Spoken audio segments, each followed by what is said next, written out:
Hello. Hi, I'm Dr. Manmeet. I am a GP based in Pencom Health Center, and I am one of the directors with the Thriving Communities and leading on a mind and body wellness program.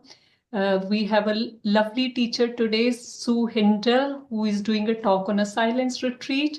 Just a brief introduction for Sue Hindle. She has been teaching meditation for more than 23 years and have been meditating since 1979. She has been leading silence retreats around the world in 36 countries.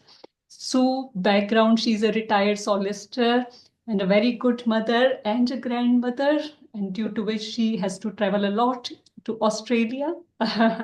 Sue is also a member for the International Association of Human Values, which is a charitable organization.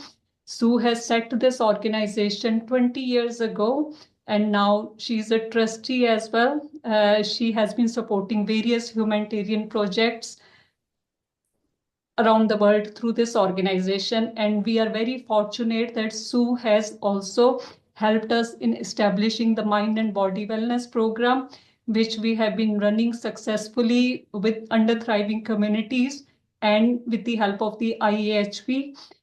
We have been running this Mind and Body Wellness Program for past 2 years, and we have been based in Kefili, but recently we have moved to Blainaquent and Newport.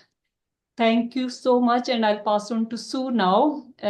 We are really looking forward for this talk on silence retreat. Thank you, Sue. Over to you. Well, thank you, Manmeet. Just a small technical thing. I'm no longer a trustee of IHV as of last year past January, but I was for 20 years. Yes, so look, it's my great pleasure to be talking to you all today. Just to tell you a little bit more about this silence retreat that we've got booked and coming up, because this is something that many people are not familiar with, and different organizations do these things differently anyway. So what to say? Well, first of all, is silence course retreats saved my life. Yes. Basically, yeah, years and years ago when life was very, very challenging and intense, I I did my first silence retreat and I thought, oh my God, this was amazing. So I made a point of doing one every 6 months thereafter. And it absolutely kept me sane because the pressure of being pretty much full-time solicitor and having a family of three and a husband and a house and all that, it was a lot. It was a lot. And it really, in this busy, busy life and world that we have, we really do need opportunities and spaces in which we can just relax and let go and recharge. So that's just a brief introduction, I suppose. Here's a question. Here's a question for you, Sue. Okay. I understand that we call the silence retreat the part 2. The requirement is to have attended the 3-day Sky Breath to Wellness workshop, and that's sometimes called Art of Living Part 1, and the silence retreat is called Part 2. I'm just wondering, maybe you could speak to how the Part 1 is a requirement to Part 2, and how the silence retreat, that is, how that continues the relaxation and the sort of clearing down of trauma and karma that the Part 1 begins, if you can. Yeah. Okay. Well, basically, this is a big topic. And what is understood, it is that it's the quality of our life depends on the quality of our mind, right? If our mind is settled and harmonious, then our life will be settled and harmonious. And if our mind is dysfunctional and scattered, then our life is dysfunctional and scattered, right? So what the insight is, that's the fundamental core insight. And so what this range of programs does is gives a number of different approaches to improving the quality of the mind. And again, the mind sits in the body.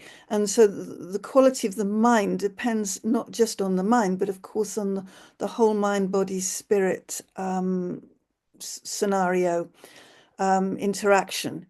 And so it's a progressive thing that takes you step by step, if you like, on a journey. So the part one, or the Art of Loving part one course with the initial Sudarshan Kriya sky breathing, this is the foundation core course that is the rock, the foundation stone on which everything else is based, and it gives a combination of breathing techniques for the release of stress and anxiety and to balance the mind and the body. It also gives some fundamental, if I call them wisdom points, techniques. You see, as I say, it's not what happens to you that stresses you out. It's your approach, it's your response to what happens to you that stresses you out. So you can go out there and miss a bus and calmly wait for the next one, or you can go out and miss a bus and stress like mad and get really frustrated and set the rest of the day wrong because, one misstep can lead to another if your mind is just all over the place with the imbalance of the whole thing. So there's a series of very simple, I call them wisdom techniques, that really help you manage the mind for various life situations, everyday life situations, which again I find extremely helpful. Then there is some simple body work, yoga, very simple yoga stretches and body work that again is very helpful to relaxation and health and well-being. And then there's the breathing techniques, and the combination of these is really powerful. And so many people find it really deeply impactful. In fact, we run these programs. We've been running them in Ukraine, for example, or with refugees or prisoners, and they find that their first moment of peace and their first good night's sleep comes as a result of doing the entry-level program. There's infinite, extraordinary testimonials to that. So that's the first step. And then the silence course, the silence retreat. Can I say something? Yeah. The first step, what you talked about, Art of Living Part 1 course, we are doing that Part 1 course with the name of Breath to Health Workshop in partnership with IAHV, which is another charitable organization. So that Breath to Health Workshop is same as Part 1 course, and it's a 3-day workshop. And in Breath to Health Workshop, so it would be nice to know, I know you mentioned about some yogas and pranayam, but there is, I heard about that sky breathing work technique as well. Can you mention about how does that work and what's the benefits for sky breathing? Yeah. Well, I don't like to say too much about it because it's really good not to have too many preconceived ideas, because words can't convey something extremely profound. If I tried to explain to you the taste of a banana, would you know what the taste of a banana was? It's one of those things. But I can say that it's a rhythmic breathing technique that comes from the ancient traditions of India. And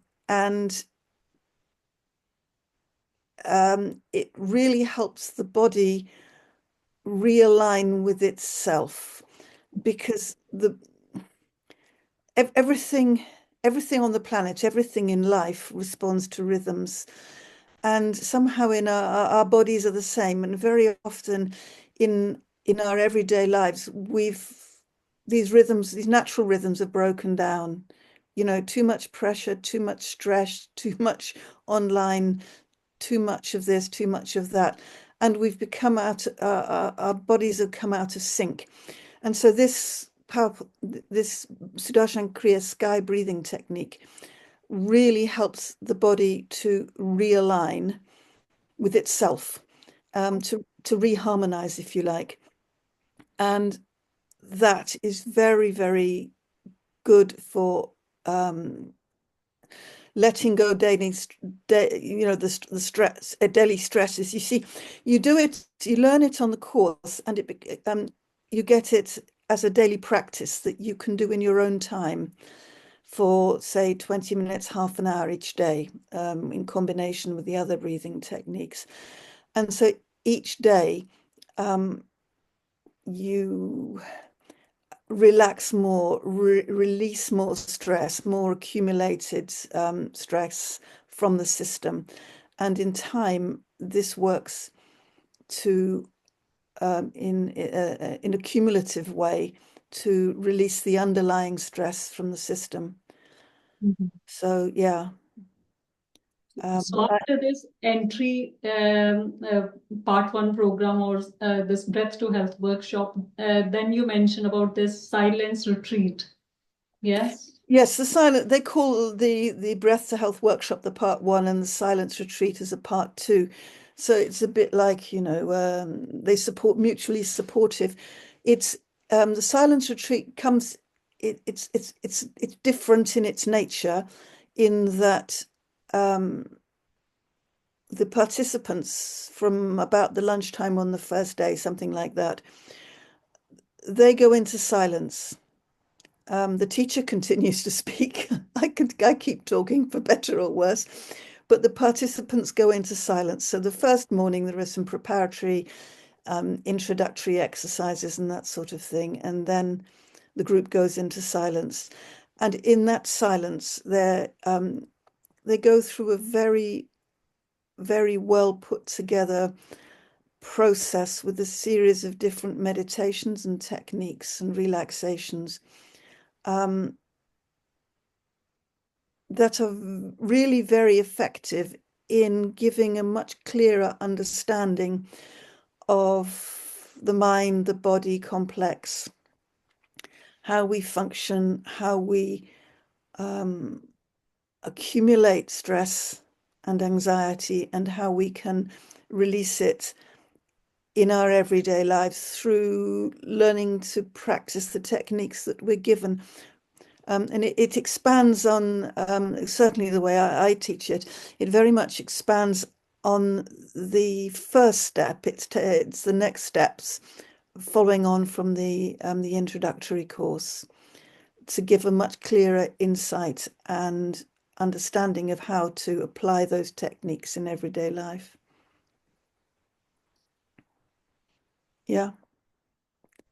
In fact, the first morning that you described, we do a review of the Breath to Wellness course, sometimes called Art of Living Part One. That's so the Kriya, the Siddhartha, the Breath Foundation, and the Wisdom Tools are the foundation for the dive into silence. And even though it's just 3 days, that dive into silence is really, because of the way the course is organized, it's so elegantly designed that it's like taking a 10-day holiday. You know how you take a 10-day holiday and it takes you 5 days to arrive and calm down and de-stress, and then you're there for 2 days or 3 days, and then it's the next 5 days or 3 days you're going back home. Well, the way the silence retreat works is that basically you accomplish all that stuff that takes quite a few days on a 10 or 15-day holiday in half a day, and go into this very relaxed, space where you can release a lot of stuff, is released from the mind and the body, right, Sue? Yeah, absolutely. Yeah, that's bang on. So is it a 3-day course, or longer, or how does it work? Well, it can be over a variety of different, it can be a variety of different lengths, but I think the one that's been planned coming up in South Wales, I think it's a Saturday, a Sunday, and a Monday. Do we start the evening before? I can't quite remember, but basically it's usually from, I think it's from the Evening, yeah. Friday evening through till the Monday afternoon.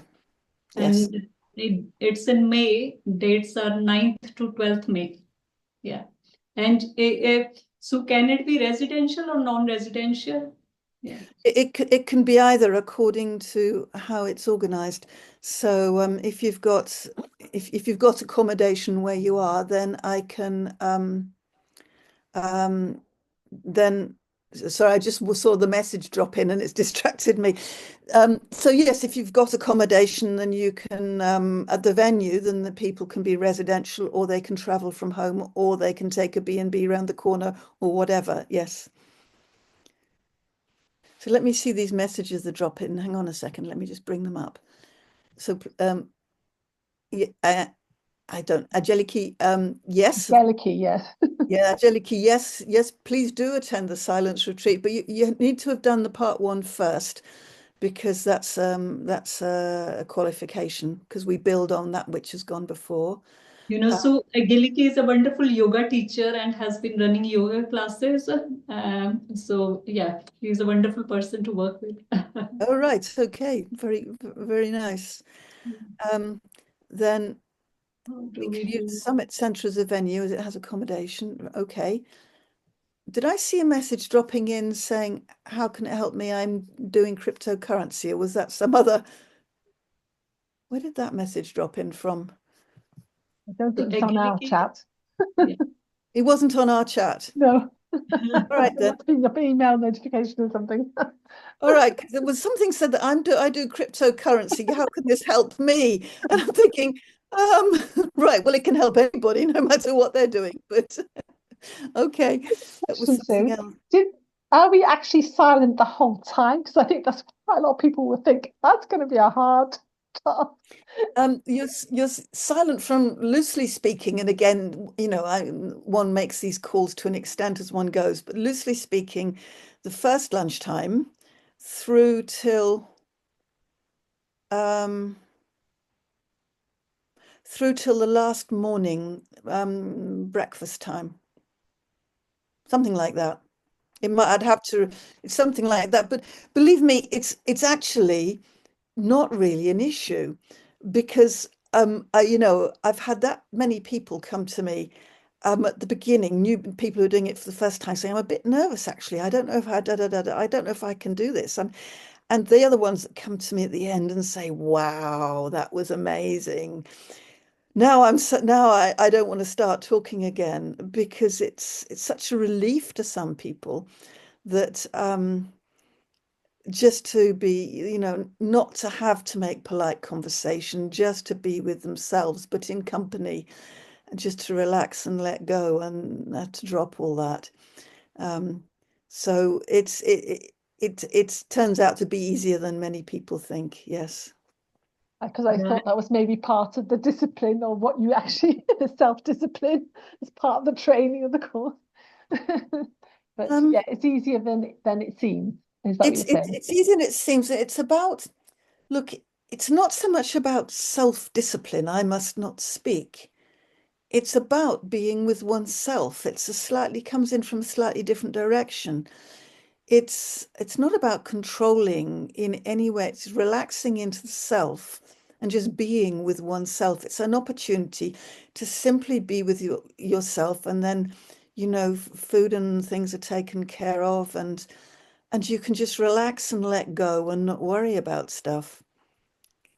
So Jess has put a message here. Is it still beneficial or possible to do part of the course if cannot be there full 3 days? unfortunately not. It's a complete journey, and you can't. Yeah, no, you'd need the recommendation would be to wait until you can do a full 3 days. because you never, you never quite, you have to round off. Do you see what I mean? I'd be very uncomfortable if somebody left partway through, and yeah, no, it's not recommended at all.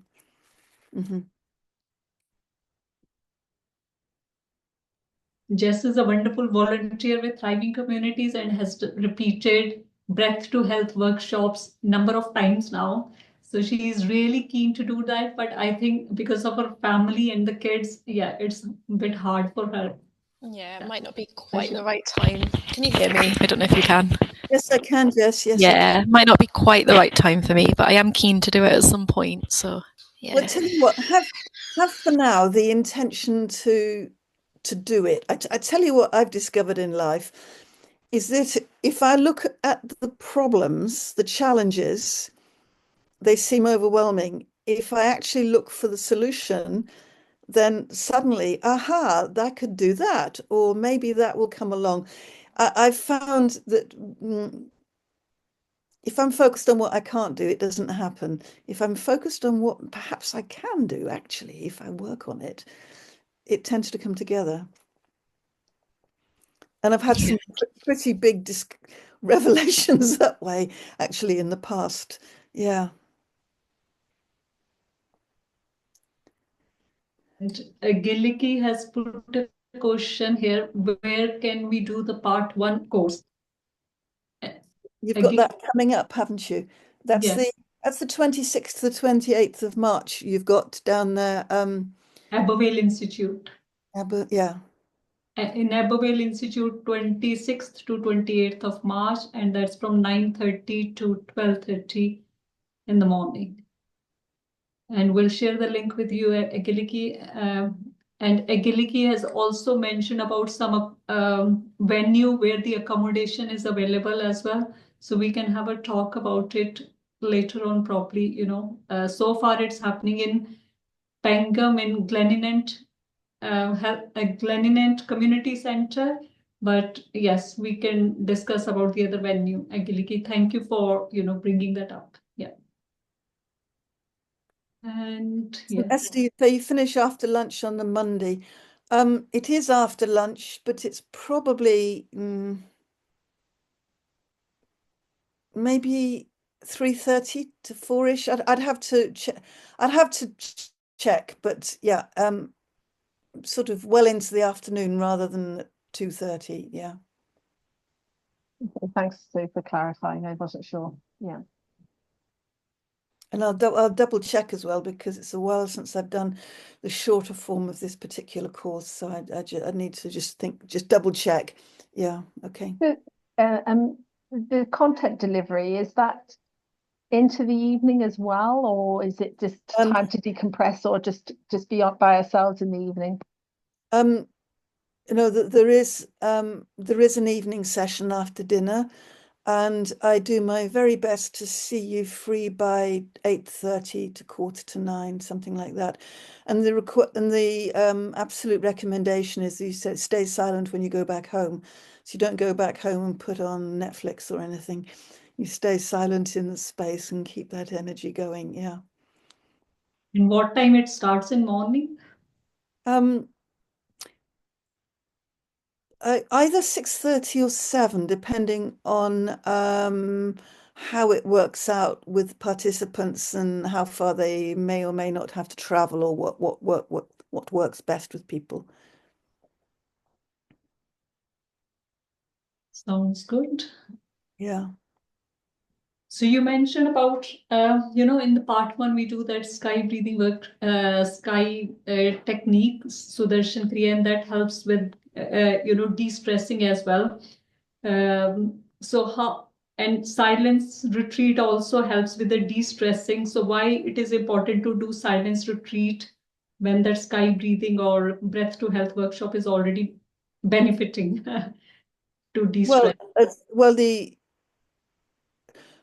Basically, the breath to health is the part 1, right? It's the first steps, the first introductory techniques that get the ball rolling, so to speak, and then the part 2 gives the complementary next steps. you know, it can be a lifetime story, all of this, one way and another. There are a series of different programs with different approaches. And with many things, it's helpful to have different ways into the same outcome. It brings a more multifaceted approach. It's very, very helpful. At least I find that. Yeah. But it just adds to it. Yeah. Step 1 is followed by step 2. I would say that I've done these silence retreats or the part 2 so many times, and it's actually makes a difference, and it really recharges my batteries, which can last for good 6 months up to 1 year, and then I feel the need I need to go back to the silence program again, and yeah, it's amazing to say that. Yeah. Absolutely. Yes. So Agiliki has saying goodbye, but she said that she has done silent mindfulness course with Dr. Kabut from America 20 years ago. Yes, many people have their own different approaches with this. Dr. Cabot Singh, it's a name I know, but I don't know the practices. But also, what I would say is that it's a testament to how powerful it is that so many different disciplines, regimes, approaches use the same technique, and it's there throughout time in many, many different approaches to wellness and health is silence, and to step back. It's universal. Yeah. Absolutely. But I'm looking forward to see Agiliki now on the Breath to Health workshop and followed by silence retreat. Amazing. Yeah. Yeah. But yeah. Thank you so much. I don't know, anybody, Esther, you got any more questions, or Paul? No, it's just probably an observation is that people get so much out of this, particularly in current times, particularly when we've got so much to be distracted by, and with all that's going on in the world, and even in our own lives, we're trying to multitask, and it's difficult to find that inner stillness, isn't it? And pull away from it. So this is a great opportunity because you're in a very safe space with like-minded others who really have that same intention to find that inner repose and that rebalancing, as you say, that recalibration of mind, body, and spirit. Yeah, absolutely. Sorry, I just had another message drop in there that caught my attention, but you're dead right. Absolutely. Yes. You're right. Totally right. So apart from silence retreat and breath to health or part 1, do you teach any other courses? Yes, I do a few. There's another one that's extremely beneficial, which is, they call it the Sahaj Samadhi meditation, which is a mantra meditation course. And it's a shorter form course that's 2 hours, 2.5 hours on 3 following days, and it gives again a personal program with a personal mantra meditation. And this is a form of meditation that many people have found very, very useful throughout time. And frankly, that's where I started with all this. I received a mantra meditation in technique in July 1979, and that really set my feet upon this path, if you like, because again, I found it so very, very helpful. And it's been the cornerstone of my practice before I came to Art of Living and the breathing. So is it same as guided meditations, or is it different? It's different. It's a personal, a mantra is a simple Sanskrit sound. Sanskrit, it's the oldest language in the world, and it's a language that functions on the level of vibration rather than the level of intellectual meaning. So it's the sound of the words which carries its meaning, and that's the simplest explanation. There's much more to it than that, but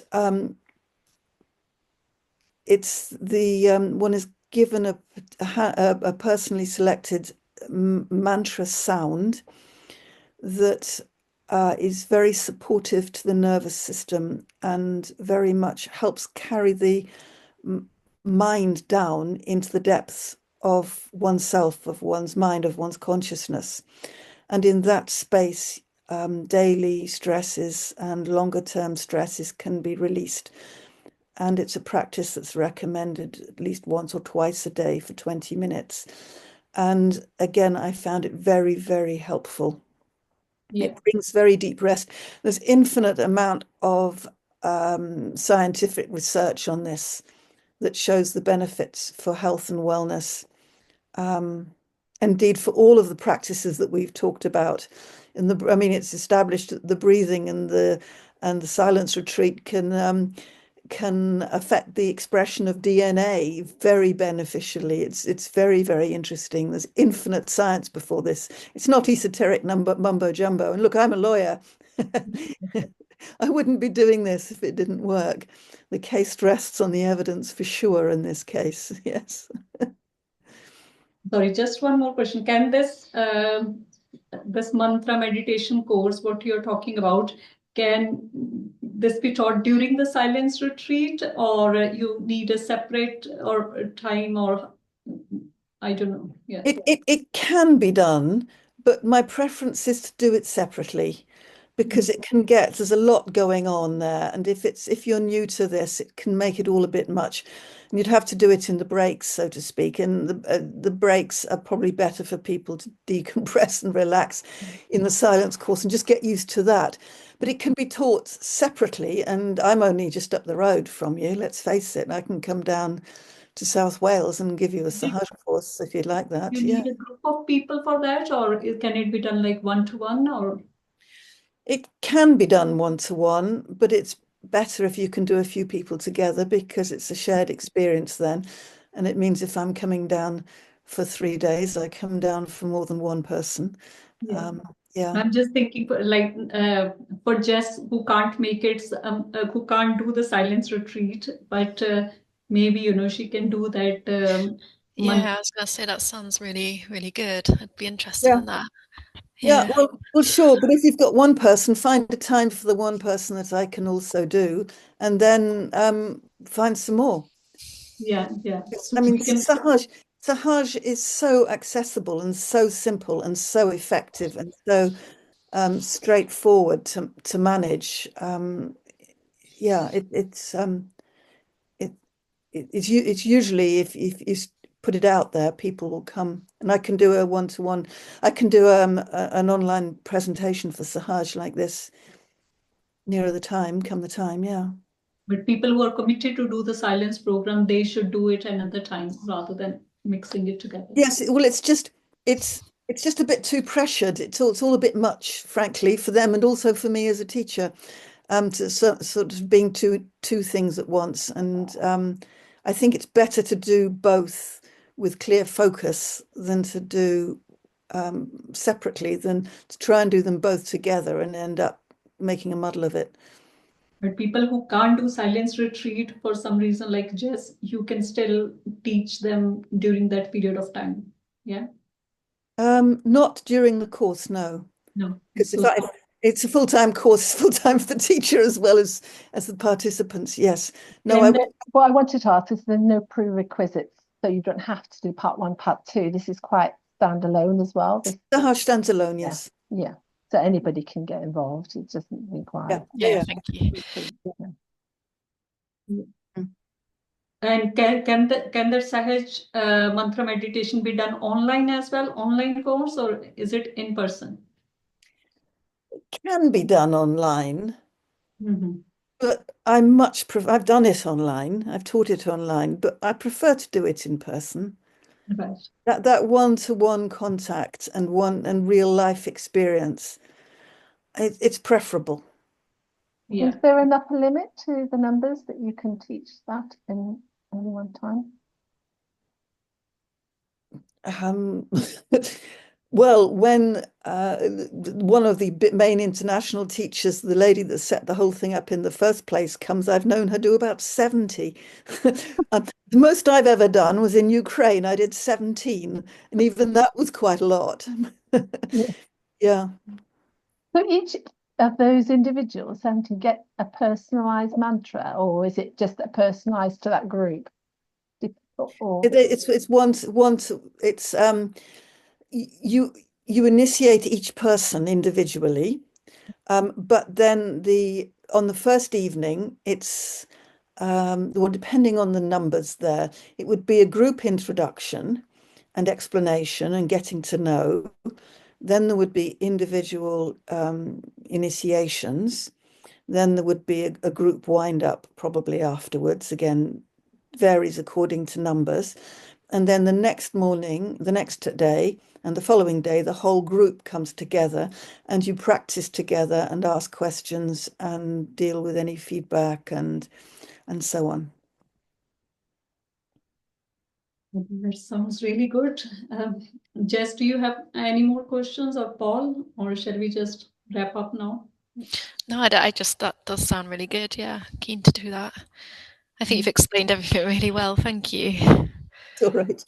Okay, no, my pleasure. Well, look, as I said, I'm just up the road, which is I'm on the border with Mid Wales. I'm in England by a mile. And I'm very happy to come down to South Wales if I can come and help and support. Yeah, it's my great pleasure. That sounds great. I think thank you, Sue, for a wonderful talk. So we covered the Breath to Health workshop, or part 1, and then you talked about the silence retreat. Both Breath to Health and silence retreat are happening soon. Breath to Health is happening in March in Abervale, 26th to 28th of March. Silence retreat, it's happening in May, 9th May till 12th of May. And then you also talked about another beautiful program called Sahaj Samadhi meditation course, or a mantra meditation course. And no, it's great to hear about all the three programs. And we are really looking forward to have you in May on our silence retreat. Really looking forward for that. Esther, would you like to add anything here? No, it's fine. I've got a lot of background noise here. Somebody's hoovering outside, so I'm going to keep it quiet now. But thank you so much, Sue, for offering us your time today and explaining all those processes or courses. And I would just say, don't hesitate. You know, I've benefited hugely from the Breath to Health, the stage or part 1. And I'm really looking forward to being part of the part 2, the silence retreat. And obviously I'm very keen about the mantra meditation course, and perhaps something we can organize a little bit further down the line. So yeah, definitely. Sure. Okay, well, it's been really nice seeing you and looking forward to working with you some more. Okay. Right. Thanks a lot. Yeah. Here we go. Thanks. Bye. Thank you. Okay. Bye then. Bye. Bye.